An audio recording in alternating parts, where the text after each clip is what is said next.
आप सबको मेरी तरफ से राधे राधे, जय श्री कृष्णा।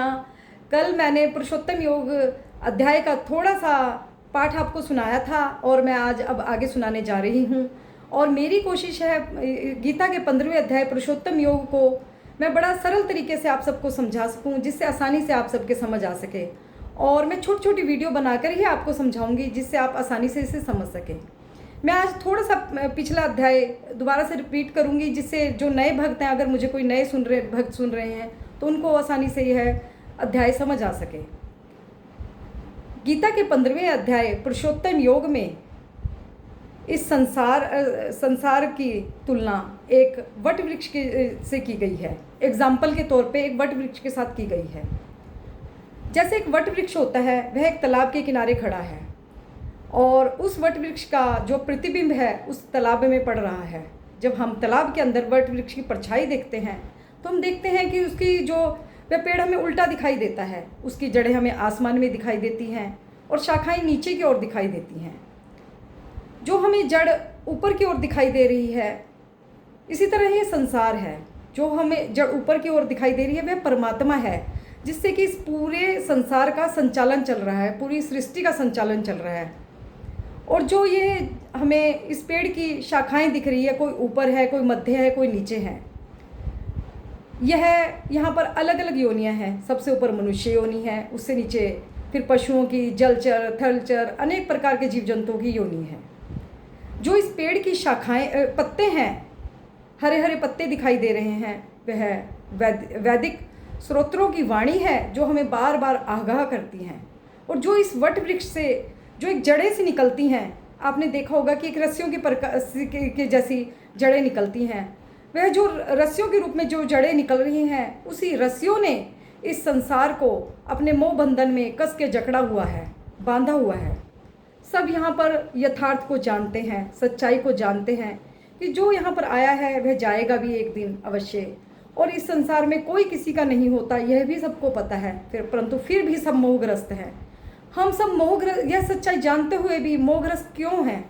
क्योंकि जो परमात्मा की 3 शक्तियां हैं, सतोगुण, रजोगुण और तमोगुण, उसके अधीन होकर हर मनुष्य कार्य करता है। और जब हम उनके अधीन होकर कार्य करते हैं तो यही जो प्रकृति की 3 शक्तियां हैं हमें मोह बंधन में बांध देती हैं। और उनका मायाजाल इतना गहरा है कि उसको तोड़ पाना आसान नहीं है। उसको केवल उनके जाल को वही काट सकता है, वही तोड़ सकता है जो भगवान का नाम सिमरण करेगा, अधिक से अधिक कथाएं सुनेगा या फिर गीता का ज्ञान हासिल करेगा। कुछ लोगों को गीता के बारे में ज्ञान नहीं है। वह सोचते हैं कि यह एक महाभारत के युद्ध की कथा है, जिसमें श्री कृष्ण भगवान ने अर्जुन का साथ दिया, जहाँ पर कौरव पांडवों की लड़ाई हुई थी। परंतु ऐसा नहीं है। यह एक ज्ञान है, यह आत्मा को जगाने वाला एक ज्ञान है जो आपको कहीं और से हासिल नहीं होगा। और वह कुरुक्षेत्र क्या है? वह कुरुक्षेत्र आपका शरीर है, जहाँ पर आप प्रतिदिन युद्ध करते हैं। यह कुरुक्षेत्र जो आपका शरीर है, इससे नित्य प्रति कुछ ना कुछ शुभ और अशुभ कार्य होते हैं। जब इस शरीर से कुछ ना कुछ शुभ और अशुभ कार्य होते हैं तो आप फिर एक कर्म बंधन में बंध जाते हो। और इन्हीं कर्म बंधन को भोगने के लिए आत्मा को फिर से बार बार जन्म लेना पड़ता है, क्योंकि यह शरीर तो नश्वर है, यह शरीर तो नष्ट हो जाएगा। परंतु जो इसमें आत्मा बैठी हुई है वह अजर अमर है। और इस आत्मा को बार बार जो उसने शुभ अशुभ कर्म किए हैं एक शरीर में, उसको भोगने के लिए फिर आत्मा को बार बार जन्म लेना पड़ता है। इस आत्मा को जन्म मरण से कैसे निकाला जाए, यही गीता ज्ञान है।